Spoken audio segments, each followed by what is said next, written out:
To have you here. We have a special treat. Originally, we were going to have a space conference, and I'm sure all of you were going to come to that anyway. But instead, we had this rare privilege of having the speaker join us, wanting to say a few words. He's got a very limited amount of time, and so I'm going to be asking questions on your behalf. We don't have enough time to go back and forth. But we always start with a little safety announcement. Many of you have probably already heard it. I'm responsible for your safety, so follow my instructions. I'm not worried about the speaker because he's got a couple of guys here with guns and they're going to take care of him, you know. But I'm going to be responsible for you, so if something happens, follow my instructions. We're going to go directly behind. We've got 3 exits. The stairs that take us down to the street is right behind this one, but all of them lead that way. We'll take 2 left-hand turns and go across to National Geographic, and then there's a fabulous show there on the sepulcher. You can see the show. Go see the show. I'll pay for it, okay? We'll be just fine. We are really privileged to have the speaker here today. Can you think of anybody in Washington that's got a more on his plate today than the speaker? I can't. And yet he still wanted to take time to come to talk with all of us about a commitment that he has made to himself, which is to lead the House and lead the Congress to understand the depth of peril we face with the state of our military right now. We have serious issues, folks, and he's going to take that on. I don't want to delay a word, and a minute more that you can hear from him. Please welcome the Speaker of the House, Speaker Paul Ryan.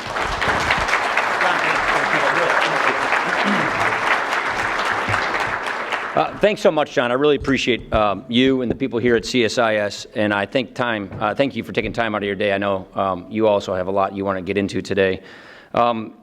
This institution, the reason I wanted to come to CSIS is because this institution has been an absolute leading voice for America's role in the world for more than 5 decades. And I cannot think of a more critical time to come and discuss our place and role in the world at this critical time in our history. You know, the federal government has a lot of responsibilities, but its first and its foremost responsibility is our national defense. Today, the United States has the greatest fighting force in the world, and keeping it that way is absolutely critical and vital to keeping our country and our citizens safe. Kind of goes without saying, doesn't it? Right now, though, our men and women in uniform today are under enormous strain, some of which, frankly, is of our own making. And this is what I want to talk to you about today. This is why rebuilding our military is one of the highest priorities of our unified government. I can tell you that it is my highest priority today. The good news is that Congress has made a bipartisan commitment to funding our national defense. Republicans and Democrats worked together to send a strong national defense bill to the president's desk. And right now, we are actually engaged in good faith negotiations to make sure that our budget cap agreement reflects those commitments. I'm optimistic we're going to get there, but we cannot allow this vital primary work to be layered into or minimized as Washington melodrama. And that's our big problem right now. We have to be clear-eyed in laying out for the American people why so much is at stake. Rebuilding our military is essential to confronting the threats we face, threats that are evolving at an alarmingly rapid pace. North Korea is working to build ballistic missiles capable of hitting the continental United States. Iran is marching forward with its request for regional hegemony by backing terrorism across the globe. And what is left of ISIS is trying to figure out how to expand and influence terrorism in the Middle East, in Afghanistan, and into the West, including by inspiring attacks right here at home. New York, Boston, Orlando, San Bernardino. Then there are those countries that want to remake the world order in their authoritarian image. So you can see our list of challenges is quite high. Russia's trying to drive holes through NATO while threatening some of our closest allies in Eastern Europe, while the Chinese aggression continues to stir instability in the South China Sea. And these threats are particularly serious because allowing Russia and China to upend the post-Cold War order first and foremost affects us right here at home. So our adversaries, they recognize the supremacy that we have in the traditional domains of warfare. So they're developing capabilities that put our most vital interests at risk while avoiding our traditional strengths. And that is obviously the new strategy. This is not some problem that we're projecting to happen years from now. This is a problem that is occurring right now. And this is by far the most complex and challenging security environment that we have seen since World War II. And we know that the greatest antidote to that uncertainty is the ability to depend upon our armed forces to keep the peace. That is just one unequivocal given that will help us fix, face, and address these challenges is a strong, unequivocal military supremacy. So, that brings me to the second big reason this is important. We have simply pushed our military past the breaking point. Instead of upgrading our hardware, we have let our equipment age. Instead of equipping our troops for tomorrow's fight, we have let them become woefully under-equipped. Funding for modernizing the Army has been cut in half in the past 8 years. Navy sailors are putting in 100-hour work weeks, and less than half of their aircraft are capable of flying.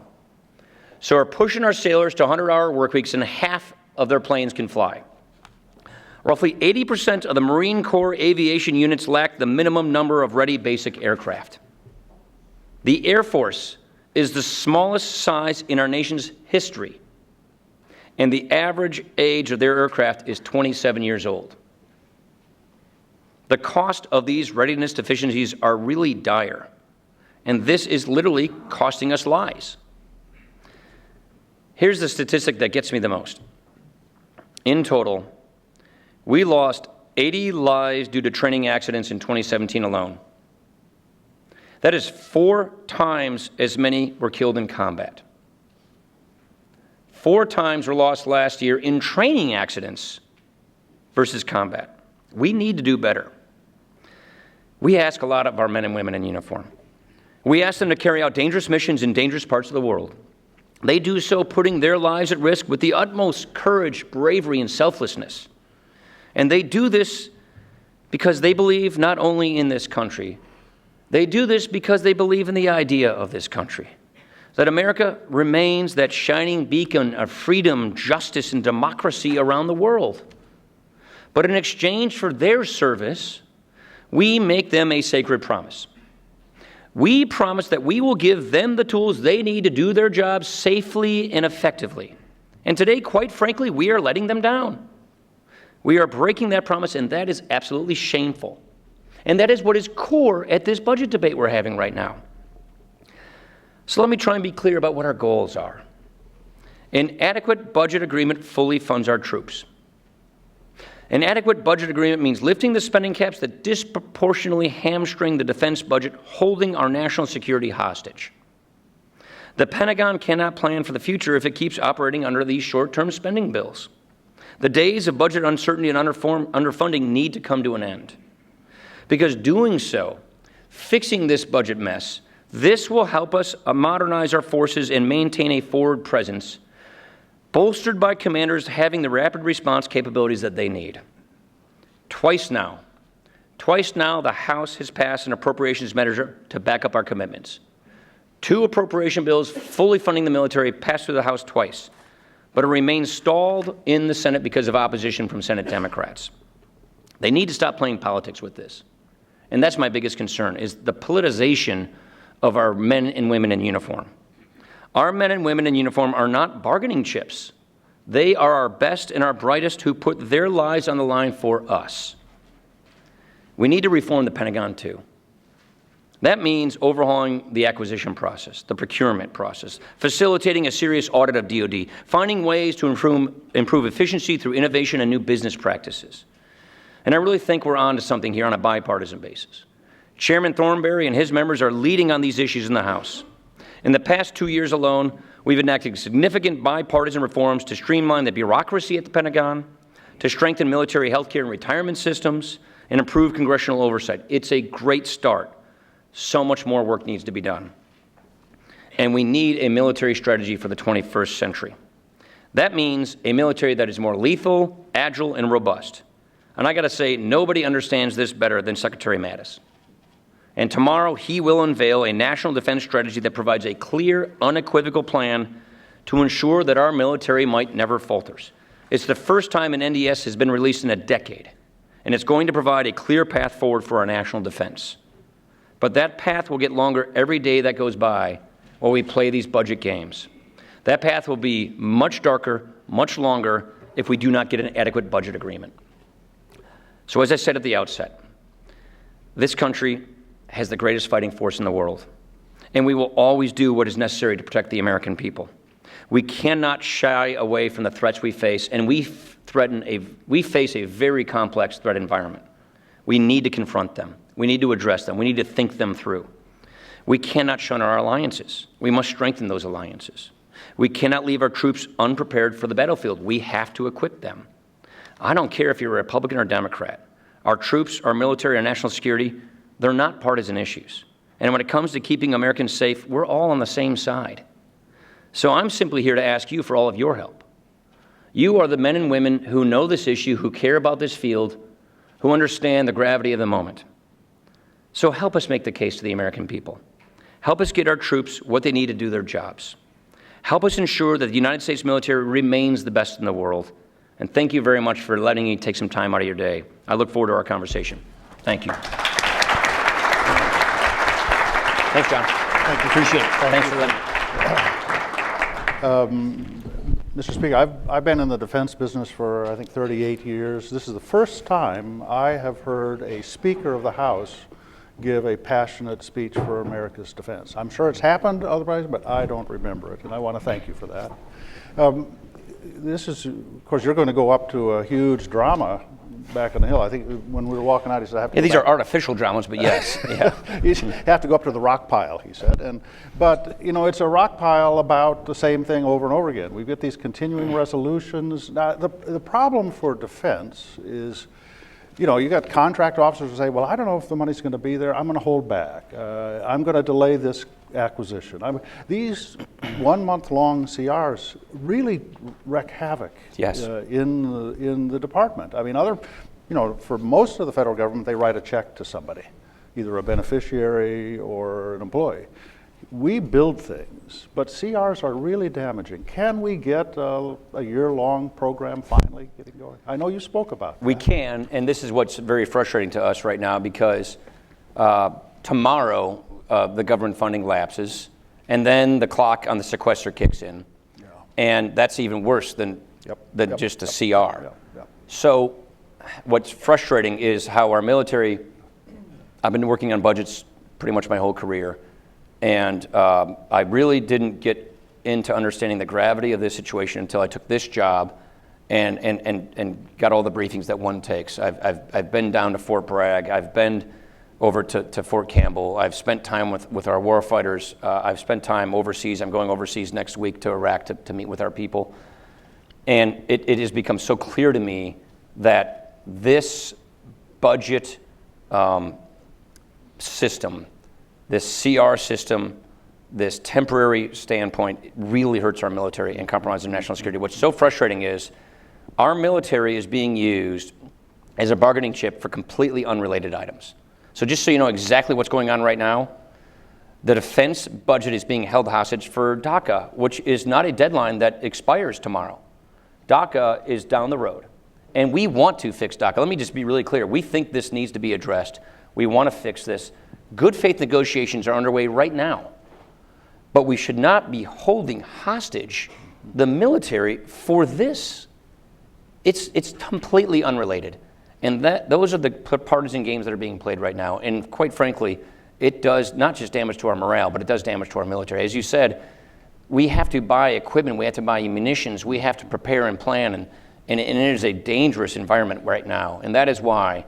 I think we are very close to getting that kind of a cap agreement we need to give the budget certainty that the Pentagon needs, to give the year-long budget and appropriations that they need.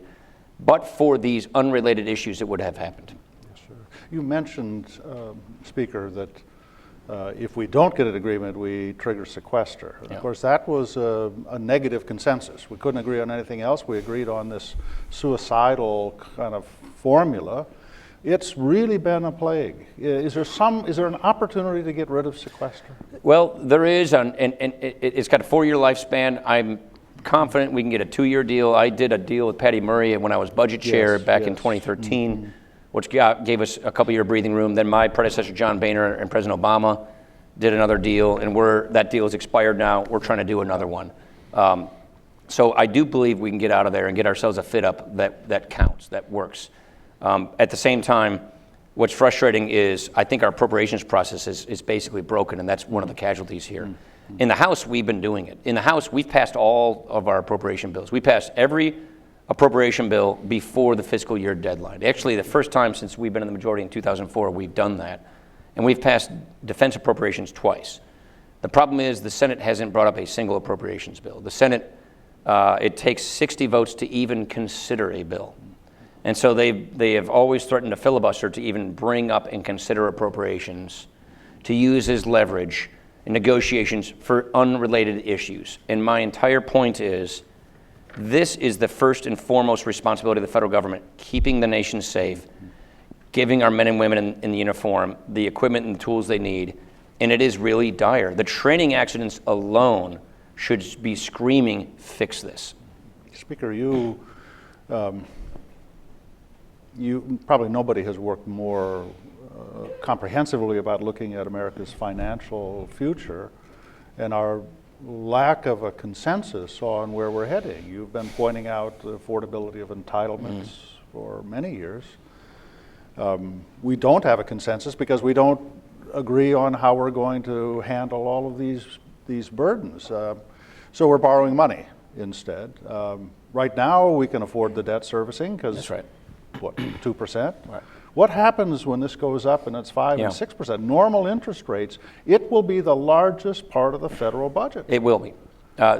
Interest can exceed defense spending. Yeah. And what I say is discretionary spending is not the driver of our debt. Discretionary spending is not the fiscal culprit here. It is the entitlement side of the budget. It is the mandatory spending. And yes, we do not have consensus because you're going to need bipartisan consensus on things, on the big ones like Medicare and Social Security. I think we have to reform those programs sometime in the future if we're going to save those programs themselves from bankruptcy. Medicare's already 50% borrowed money. Social Security goes bankrupt in the early 2030s, and when that happens, if nothing is done, there'll be about a 24% across-the-board benefit cut on everybody at that time. So we know that's happening, and the sooner we act, the better off everybody's going to be. But we obviously do not have a bipartisan consensus to address these issues, like we did in, say, the 80s. Yes. And the other side of the mandatory budget, I think we can make a good difference on. One of the things that I think is important that we want to address is we felt like we've made the progress we were hoping to make on the economy in 2017 on what I'd call the structures of the economy, the things that get economic growth going. Regulatory relief, tax reform. Tax reform for the first time in 31 years in the 21st century was just incredibly important. And now we're seeing the kind of growth that comes from the tax reform. You just saw Apple's announcement yesterday. I mean, incredible. And it is exactly what we were hoping to trigger when we wrote the tax reform legislation. So we've got the economic growth side of things coming. What we want to do is work on the people side in 2018. And that means the challenge our companies are going to have, our economy is going to need, is they need labor, they need people with skills. And so we want to close that skills gap, we want to close that opportunity gap. And that actually will help us on the fiscal front because people, if we do this correctly, will go from welfare to work. They'll go from living on benefits to actually earning a paycheck, having a skill, getting a career, making more money, reaching their potential. We as an economy and a society will enjoy their talents. They will build a better life for themselves if we smooth and ease this pathway from welfare to work. And that actually will give us better economic fiscal benefits because they'll be paying taxes. So there is a threefer here. The morally right thing to do is to get people out of poverty into the workforce, get able-bodied Americans who are on the sidelines into the game. And fiscally, it really helps us. And economically, it will help us grow faster because our businesses will get the labor and the talent that they so desperately need. So I think we can make progress on that side of things. I think we can make progress on that this year. And I think that that's exactly what the economy needs. And I feel like in a good, faster growing economy, it's the best perfect time to focus on people who are in persistent poverty, who are persistently not getting the kinds of opportunities. But on those big ticket entitlement programs, that will require a bipartisan consensus, which unfortunately we do not yet have. We're struggling. But we're just going to keep pushing for it. You know, I wish we had. I could have the whole day to talk with you about this issue. The way artificial intelligence is going to come in and threaten a lot of people's work. We need to get in front of that. But I've got to keep it on defense. You mentioned, Speaker, that Mac Thornberry, and he's doing a great job on a reform agenda. One of your predecessors, Newt Gingrich, once famously said he was going to turn the Pentagon into a triangle, you know? He says things like that. Yeah, it was a colorful expression. But it was a sense that, you know, it's a big, fabulous organization, but it is really muscle-bound. It's hard for DOD to make changes because it's so big. Frankly, when they propose reform, there's an awful lot of blocking action up on the Hill. Yeah. There's an awful lot of, no, you can't do that because it'll affect my little laboratory. Yeah, How do we get to that problem? Good leadership, and I think Mac Thornberry is providing it. I really do. I think Mac Thornberry has convinced our members to get aside the parochial and focus on the strategic. I think Jim Mattis understands this. I think his deputy secretary, Shannon, I think he's a guy with a business background. I think he is doing a fantastic job of bringing sort of the business model, the business sense to the Pentagon. And they're finally doing an audit. You know, we've been beating up, when I was budget chair, we would beat up the Pentagon for years. I remember Gordon England and I used to have these debates about, you know, getting the Pentagon books audited. They're finally doing that now. So I really do believe that because of good leadership, the Pentagon is turning the corner on it. And in the culture in Congress, which I remember we used to fight over this Crusader weapon system and all these obsolete systems because of people's congressional districts. I think because of the kind of leadership that Mac Thornberry provides in particular, and others clearly, we're getting past those parochial concerns. Well, his spirit is there, I know. I've had many conversations with him. It is tough. You know, you look at a bill now, 2,000-page long bill for defense. Honestly, we don't need 2,000 pages. When you got a lot of messes to clean up, you do. Boy, do we ever. One last thing, and I know I'm slightly over the, but I do want to take this opportunity to ask. You said, and I was very grateful to hear you say in your speech about needing allies. We're having a debate in this town now about burden sharing. Allies aren't carrying their fair share. But we have you also talked about the complexity of the threats we face. Right. I can't imagine we do this without allies. How are we going to factor that? How will you guide us to my own view that? is we have to lead by example. I did a trip to NATO last spring to meet with our NATO allies to reaffirm our commitment and support to NATO, but also to encourage them to step up and just meet the commitments they've already made. I think we get those commitments. And by the way, more commitments are being made. I think NATO is showing signs of improvement, dramatically speaking. But I think the best way is to lead by example, clean up our own house, show the moral authority, and get our allies on board as well. And there are other forms of burden sharing, like paying for bases and things like this. Getting host nations supporting us. I had a great conversation with the Poles about this. Getting host nations supporting us. So there are other ways of doing burden sharing. And then I would say, back to the original premise of your question, we shouldn't be pivoting or necessarily rebalancing. We should be buttressing, and we should be reaffirming. Because the post-Cold War era, the post-World War II order is one of peace and democracy and free enterprise. It is one that brings the best possible way of life for the most people in the planet. And so we have a moral obligation and a duty, not just through altruistic means, but for our own sake, for our own peace and prosperity, our own longevity. So I think we just have to reaffirm that and recognize that. And our allies around the world are desperate for American leadership. I think we're beginning to show that. I think for the last decade or so, they were wondering. And then our adversaries who have different views of the world, who I said would love to make the world or their region in their own authoritarian image. I think that if they see a strong America with strong allies supporting democratic institutions, then I believe we can maintain this great order and do the most good for the most amount of people. I speak on behalf of all of my friends and colleagues in the military establishment and the ecosystem, how grateful we are that you, as Speaker, are willing to champion this. Would you all, with your applause, say thank you to the Speaker? I got to get him up to the Hill. All right? Thank you. Thanks for doing this. I appreciate it.